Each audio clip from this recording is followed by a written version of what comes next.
Yo, yo, yo, yo. Top of the morning, man. Top of the morning to the gambling gang as always. Today is December 19th, 2022. And we got a lot to talk about as always, man. First, a quick recap of yesterday. I did do a show yesterday.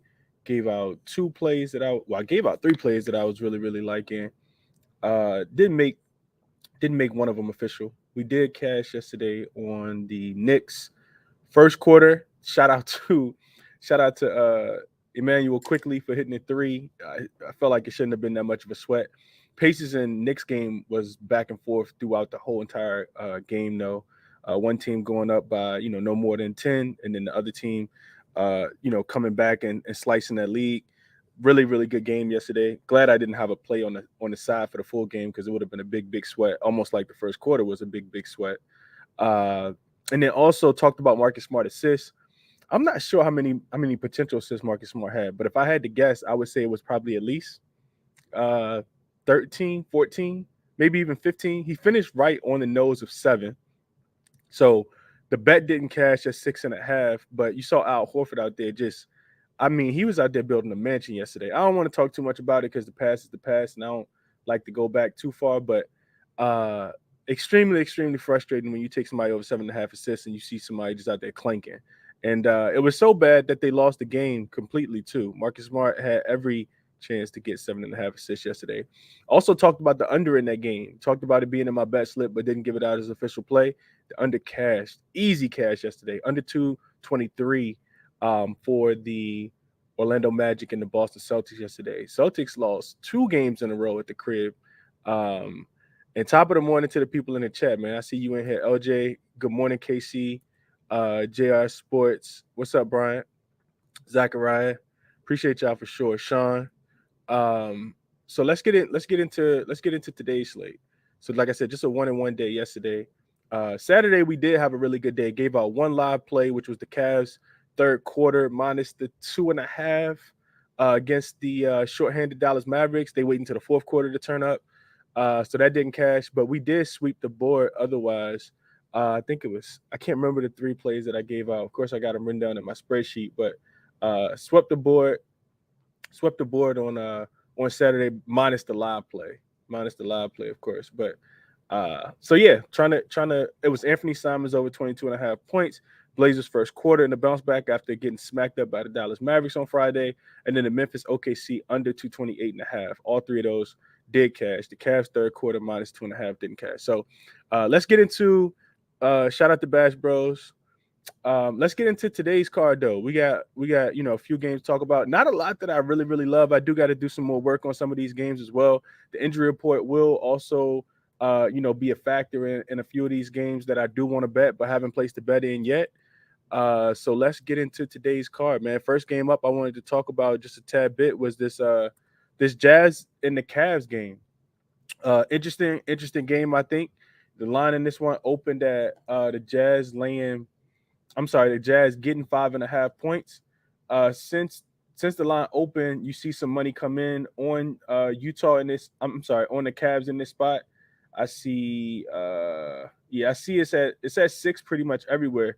Total in this one went from 223 down to 222, which I agree with the movement there. Uh, we know when you play the Cavs in Cleveland, uh, typically those games go under. The I don't have to give the trends out. People know that those games always, well, not always, but they typically go under. The Cavs haven't been covering lately though. They failed to cover their last 2 games. So let me get into it and tell you guys what I got. So injury wise, Colin Sexton. So this is a super revenge game, right? Like for a bunch of these players. Clarkson used to play for the Cavs. This will be Donovan Mitchell first time playing against the Utah Jazz since he was traded. Some comments that he made kind of ruffled some feathers in the Utah Jazz locker room. Just about him being happy again. If you guys go and read what some of the beat writers are saying out in Utah. So Donovan Mitchell revenge games, Jordan Clarkson revenge game. Also, can't forget Lauri Markkanen revenge game as well. Lauri Markkanen was on this team and was traded for Donovan Mitchell as well. So also take into consideration, Jazz got smacked up. Jazz got absolutely obliterated to the shorthanded Milwaukee Bucks on Saturday afternoon. So Jazz second game of a 3-game road trip. Like I said, they got beat up on by the shorthanded Bucks on Saturday, and they play tomorrow in Detroit. So it is a first game of a back-to-back. Away teams playing in their first game of a back-to-back so far this season are 53, 30, and 1 to the under. That's a 67% hit rate. Seven straight teams have gone under their projected total. The reason why I didn't hop on the under already, and we already see steam coming into the under, because like I said, it opened at 223 and it's down to 222, is because of the revenge factor. Also, you look at this Cavs team. Cavs, they've won 3 in a row, 2 of their last 3 at home, but have failed to cover both of their last 2 spreads. This will be a third game in 4 nights for them, with the last 2 going down to the wire. They barely beat the Pacers on Friday. It took overtime for them to beat the shorthanded Dallas Mavericks on Saturday. You get Sunday off, and now, like I said, third game in 4 nights. Home favorites playing their third game in 4 nights, in which their last game was a home game, and they're the home favorite in the following game, are 13-5 to the under, another 62% hit rate. Cavs also, I don't think it'll be too much of a look ahead spot, even though I do kind of sense maybe some look ahead spot ish in this one, which makes it difficult for me. We know the Cavs typically turn up at home. They were 11-2-1 against the spread before the weekend started, against the spread at home specifically. They got some games coming up on deck though that I'm not sure, if how much of a look ahead spot this one's going to be. Maybe it's not a look ahead spot. This is a Eastern Conference versus Western Conference matchup.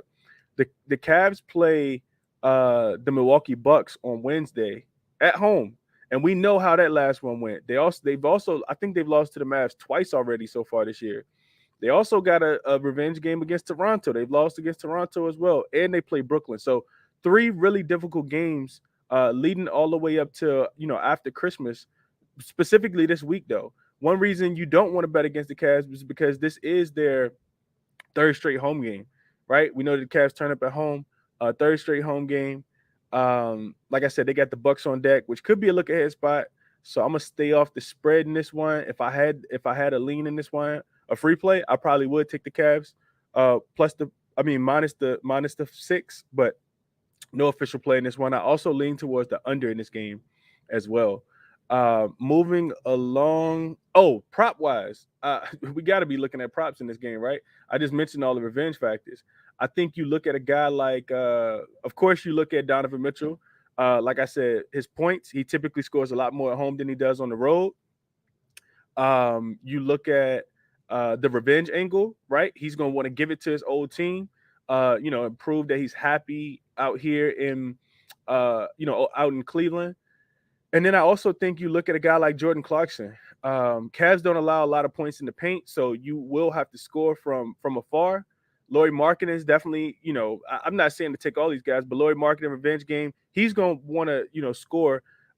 We know they'll probably end up putting Evan Mobley on him as far as matchup goes. And Evan Mobley can be as good as a post defender as he is. He could be absolute food on defense at times when he's having to guard guys on the perimeter. We know Markkanen is going to try to stretch the floor, shoot a bunch of 3-pointers, a bunch of jump shots. So I'd be looking at Markkanen as well, especially from the revenge game factor. So, the trade factor. So that's what I got for you guys there. Moving along to this Raptors and the Sixers game. Let's see. Line in this one is 7 in favor of the Philadelphia 76ers. Let's see. Is it still 7? Yeah, still 7. Total in this one opened at 219 and it's gone up to 221.5. Sixers, not a phase spot of them. 5th straight home game. They've covered all 4 of their last 4 home games as well, and a bad travel spot for Toronto. This is a home road back-to-back for the Toronto Raptors, off a loss to the shorthanded Golden State Warriors yesterday. No Steph Curry, no problem. Jordan Poole goes for a career high 43 points. Draymond hits 3 threes to start the game. Can't get too much better than that. And then they had a bunch of guys also contribute in that game as well. For the Raptors, this is also a third game in 4 nights for Toronto. And their first road game after 3 straight home games. They didn't cover any of those home games. You typically want to back Toronto in Toronto. They've lost 5 in a row. They failed to cover any of those spreads also. So just not a good spot for Toronto right now. This is, however, the playoff revenge matchup. Uh, Toronto isn't a buy-on team right now, though, but we know that the Raptors did beat the 76ers did beat the Raptors and put them out of the playoffs last year. Typically, an angle you kind of want to stay away from. But either you play, Jay talks about this a lot. Either you play the revenge angle or you just stay off the game altogether. You could argue that yesterday it may be a look ahead spot to today. I would argue that maybe potentially you're trying to say something for the 76ers, but when you've lost these many games in a row at home, sometimes, I mean, you would think that you just want to come out with something and try to get some kind of win underneath your belt, especially against a Golden State team that has not played well throughout the season on the road. So to get smacked up like that and let the Golden State Warriors win in unconventional fashion, as a 6-point favorite at the crib seems a little bit off. And I think a big part of it is just OG Anunoby, right? You can't look towards this Raptors team without OG Anunoby. In my estimation, the defense is falling off a cliff. I would only be able to look towards the more rested home favorite in this spot, Philly -7 or nothing at all for me in this one. Moving along, we got the Magic and the Hawks. impressive game by the Orlando Magic, both on Friday and following it up on Sunday, knowing that the Celtics kind of had that one circled yesterday. Now you get this Magic team on the road, traveling from Boston to Atlanta. They're catching 7.5 in this spot, total at 229. The Magic, one of the hottest teams in the NBA, besides the Memphis Grizzlies, who were kind of cooled off on Saturday after Ja got thrown out of that game and they lost to the shorthanded Oklahoma City Thunder without Josh Giddey and SGA. But this team and of course the Knicks can't talk about hot teams without mentioning the Knicks right now. But this Magic team, they won 6 in a row. They've covered all 6, and they've covered them by margin. They've covered these games by 10, 15 points because typically they're getting 9, 8, 7. And they're winning the games outright. That I think the one on Friday was actually, they were catching 12 points in the game on Friday, depending on where you got the line, and they won the game by 12. So you typically don't see these big ATS margins reverse. You get 12 and you win by 12. That typically does not happen. Now you get them, however, in an environment where, excuse me, like I said, coming off the back-to-back wins in Boston over the weekend. This is a third game in 4 nights because they played Friday, had Saturday off, play Sunday. Now they're going to play again on Monday in a roll back-to-back. The Magic are, however, 3-1 against the spread and 3-1 to the over when playing on the third game in 4 nights. Hence the large total in this one. I think the total opened at 229 is what you guys see. I think it's up to 230 in most places. These two teams have already played 3 times this season, with Atlanta winning and covering the first 2. Orlando beat Atlanta last week in the third matchup, 135-124 in Orlando. So this one to me feels like a spot where you probably want to wait just to see if you get any kind of updated information on the injury report for the Atlanta Hawks before playing this game. They have some injuries and some guys that maybe, could make a return. I'm not 100% sure, but guys like Clint Capella, John Collins, DeJounte Murray, they kind of need them. On the Atlanta side, Atlanta's traveling from away to home. They absolutely smacked up the Charlotte Hornets on Friday. So you get them off 2 days rest. They short travel from Charlotte to Atlanta, probably got back on Friday, just been at the crib kind of chilling. Orlando just presents a lot of difficulties for teams that rely on shooting a lot. They rely on trying to get their points in the paint. Typically, if you can shoot the ball, you can beat Orlando. I do think this is a game where you will probably target, some player props like a guy like Bogdanovich. We just saw him go off against the Charlotte Hornets. Orlando is one of the worst teams in the league being able to guard the 3. So I'll probably be looking at some Bogdanovich props. Trae Young assists, typically something that cash. Orlando probably runs out of gas in this one, if I had to guess. This is a team that's very, very young. This is a team that's supposed to be tanking.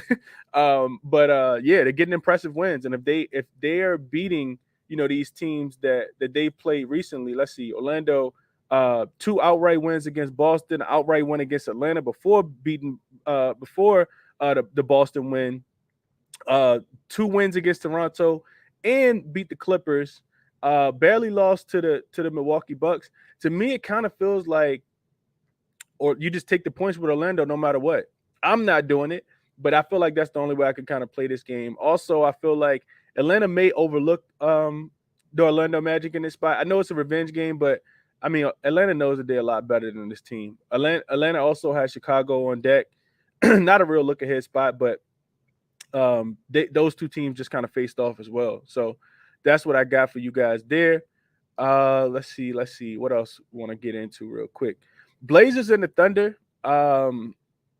Just real quick on this one. Blazers did lay an egg on Friday. I kind of alluded to that already against the Dallas Mavericks before bouncing back against the Houston Rockets on Saturday and taking care of business. This will be their fourth straight road game. They're 12-5 against the spread on the road and 7-3 against the spread last 10. One of the hottest ATS teams in the month of December. One of the hottest straight up teams in the month of December as well. It's also a third game in 4 nights and a fourth game in 6 nights for the Blazers. So one of the things I looked at was how do these teams fare on a third game in 4 nights, fourth game, specifically a fourth game in 6 nights when they're away favorites and they're having to cover such a large margin. Because when you get teams laying 7 points, typically you're thinking it's going to be a blowout. 7 is that threshold for a blowout. You don't want to backdoor cover. We know how good the Oklahoma City Thunder are at home as dogs. Don't know the status of SGA or the status of Shai Gilgeous-Alexander right now, which is probably why I lay off this one. OKC on the opposite side, they're also 7-3 against the spread last 10, coming off the big upset win Saturday night against the Memphis Grizzlies. To me, this is a game where you kind of wait. You wait and see what the injury report says. And, if they get those guys in, maybe you get the traditional Oklahoma City Thunder and you probably play the Blazers early. OKC's been a really, really covering machine. They're the best third quarter team. So typically they're losing by double digits at halftime. And they come out with something in the third quarter to kind of keep the game close. Probably more of a live betting game in my estimation. I'd also be looking at guys like Nurkic rebounds. We know that Pokusevski is only about 107 pounds soaking wet. So I'd be looking at Pokusevski rebounds in this one. I'm sorry, looking at Nurkic rebounds going against Pokusevski in this one. That's probably how I'll be looking in this game. Let's see what else I got for y'all real quick. How much time? I'm at 17 minutes. Okay, I'm doing pretty good. A couple of these games I want to touch on. Like I said, I got to take a deep dive into a little bit more. The Bucks and the Pelicans game, definitely one I don't want to touch on right now. The Bucks are favored in that one, coming off the home win in a bounce back spot after getting thrashed against the Memphis Grizzlies last week. Nice little bounce back spot for them. And then the New Orleans Pelicans lost on Saturday night to Devin Booker, pretty much. Devin Booker went absolutely crazy in that game. In a nice little revenge spot. That was a big revenge spot for the Phoenix Suns after losing both of those games last weekend in New Orleans. So got some more work to do on that one. The Spurs and the Rockets, not a game I'm interested in betting. The Rockets are 4-point favorites at the crib. Spurs got Jakob Poeltl back. They've been playing a little bit better basketball recently. Revenge game for the Houston Rockets. Don't know how much I'm taking into consideration of that. The Rockets do play a lot better at home. I think that's important to mention. But Popovich typically has Coach Salah's number. It doesn't even matter who the coach is against the Houston Rockets. He typically just has their number. So not a game I'm interested in betting. The Rockets have lost their last 2 at home after, being pretty hot earlier in this, before the season started. Lakers and the Suns, when I went to sleep last night, this game wasn't even on the board yet. The Lakers did get a home win yesterday. Didn't cover the game against the Washington Wizards. And now they're having to travel to Phoenix with a healthy Devin Booker. Not sure if Aiden's going to be available in this one. Probably be looking towards the Suns. I do say, keep an eye out on Patrick Beverley. One of the queries that I run that I'm famous for looking at is the Lakers specifically without Anthony Davis and the combination of Patrick Beverley. Patrick Beverley was listed as doubtful. He didn't play yesterday. So keep an eye on Patrick Beverley and whether he plays or not, because that influences the total a lot. Without AD and without Patrick Beverley, totals go up, up, up, right? So look at the Phoenix Suns potentially, team total over. They absolutely love smacking my Los Angeles Lakers. They take every single game serious. They like turning up at the crib, and they're due for some positive aggression. After having, some subpar games. Probably the time for them to kind of string some wins together after getting Devin Booker back for a couple games. He came back last weekend against the Los Angeles Clippers. Didn't do much in that game. I think he only finished with 14 points, but he played a lot better in the last game, like I said. So now Chris Paul back, got some games underneath their belt. With Aiden in or without him in, I'll probably be looking towards the Phoenix Suns in that one, especially with LeBron being a little tweaked up too. There's potential that LeBron may not even play in this game. He tweaked his thigh when he fell yesterday in the end of the third quarter, something like that. So look for Bron to be on the injury report. No Anthony Davis, of course. This one could get out of hand, could get really, really bad. And then the Hornets versus the Kings is the last game I kind of wanted to touch on. Didn't write a lot of notes in this one. You do get a Charlotte team that's coming back home, typically a fade spot. I'm sorry, you get a Sacramento Kings team that's coming back home, typically a fade spot, typically a spot you want to fade, the home team off the, the win. They did beat the Detroit Pistons, but you especially when they're laying 9 points. The spread opened at 7. I would have loved to get on that number when it opened. And it's moving for good reason. You get the Charlotte Hornets coming in here. This will be their third game in 4 nights. They played at home on Friday, traveled to Denver last night in altitude, and that game went down to the wire yesterday. They did cover the game. They almost lost the game. And the Charlotte Hornets, when they're catching 10 points, typically that's when they're at their best. So not high projected total in this one. I think it's up to 240, I want to say, is what it opened at. We know that Charlotte plays with a lot more pace when they have LaMelo Ball in. We know that the Sacramento Kings score a lot of points at home and when they're in their home gym. I'll be looking towards the Sacramento Kings. You should get tire legs from the Charlotte Hornets on the second night of a back-to-back with travel, especially after the game went down to the wire yesterday. I think Sacramento should be able to get what they want. I'll probably stay off the spread just because 9 could lead to a backdoor cover. I typically don't play those spreads when they're at 9, but I will be looking towards the team total for the Sacramento Kings in this one. Maybe even the first quarter, first half. Typically, they turn up in the first quarter, first half as well. So I'll be looking towards that. De'Aaron Fox is back, and he's a lot healthy, so a lot healthier than he was. So that's the way I'll be looking in that game. Sacramento back on the West Coast. Like I said, still got some games that I got to look into. Let's see what y'all talking about in the chat. Fade the Hawks, Bulls, and the Raptors. Yeah, I wouldn't bet the Bulls with free money right now. Let's see what else y'all on before I get up out of here. Good morning. I think that's Kanishka. I think I'm pronouncing that right. JR said Anthony Simons. Oh yeah. Those were the plays from Friday. D Mitch going 30 again against his former team. Yeah, I can see that, Markel. I like Mitchell props for sure. Mike said he's on the Cavs money line, the 76ers money line, the Magic +7, and Spurs money line. Okay. Markel said 76ers first quarter. Okay. What up, Derek? Anthony, good morning. Steve said, oh yeah, he said fade the Hawks. Hawks can't be trusted. Oh, Markel said SGA has already been ruled out and Josh Giddey's out as well. Okay, I didn't see that. I appreciate y'all sharing that because I didn't even see that. Mike said, bro, do the Rockets ever play away games? Yo, the Rockets been at home for like 3 weeks in a row. It feel like I hadn't thought about that. They never play on the road, bro. Markel said Keldon Johnson points. I can see Keldon Johnson playing well in this one. Rockets don't play a lot of defense, specifically against guards. We just saw, what Anthony Simons did, lit them boys up the other day. We also saw what Tyler Hero did the other day as well. So yeah, I'll be looking towards some of those guards for sure. Keldon Johnson could have a big one in this one. 80 out for at least a month. Yeah, I don't want to talk about it. Beverly has some strong animosity for CP3. Oh, I forgot about that. That's a fact. Yeah. He might try to lace it up in this one. He might have been trying to give whatever he had in the tank, save it for the second night of a back-to-back, especially with the Wizards being on the second night of a back-to-back yesterday. The Wizards lost on Saturday against the Clippers. So maybe, Pat said, yo, y'all go out here and get this one. Y'all should be able to beat this team. And, I'll be in for the game against the Suns. Maybe that's it. I'm not sure. Giannis having a masterclass tonight. Potentially. Giannis is rested.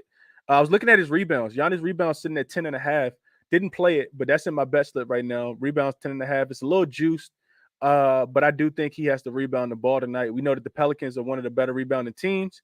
And if you watched the game the other day, the Suns were just snagging rebounds against this team. I think that the Bucks probably do want this one. I can see Giannis going over his 10.5 rebounds. Close spread typically indicates, the game's going to go down to the wire. The Bucks also having to travel in this one. We know that the Pelicans are one of the better home teams at the crib. Not sure the status of Brandon Ingram or when he's going to be back, but we know that this Pelicans team is a little shorthanded. They were without some of their guys, even though they did get Herb Jones back in the last one. So that's what I got for you guys, man. If y'all don't mind, take a second, hit the like button for me. Hit the like button for me. Retweet the show if you guys are watching on Twitter. Also, check out the podcast. If you're watching, download the podcast for me. Cast It with Chris. Search for it on Apple Podcasts, on all your podcast streaming platforms. Leave me a review, man. Leave me a review. Leave me a 5-star review. Leave me some comments over there on the podcast. Available every Monday, Wednesday, and Friday. But lead the show with this. Check out I'll be back at 5:15, of course, for the actual official plays as we kind of get more information on the injury news going throughout the day. So check out the Crispy Captain NBA show at 5:15 Eastern time as always. And with this, as always, man, none of this is financial consultation. This is theory, logic, SDQL, trends, database stuff. It's eye test. So make sure you guys are betting with your head, not over it. Best of luck to you guys today. Until I see you guys at 5:15 Eastern time.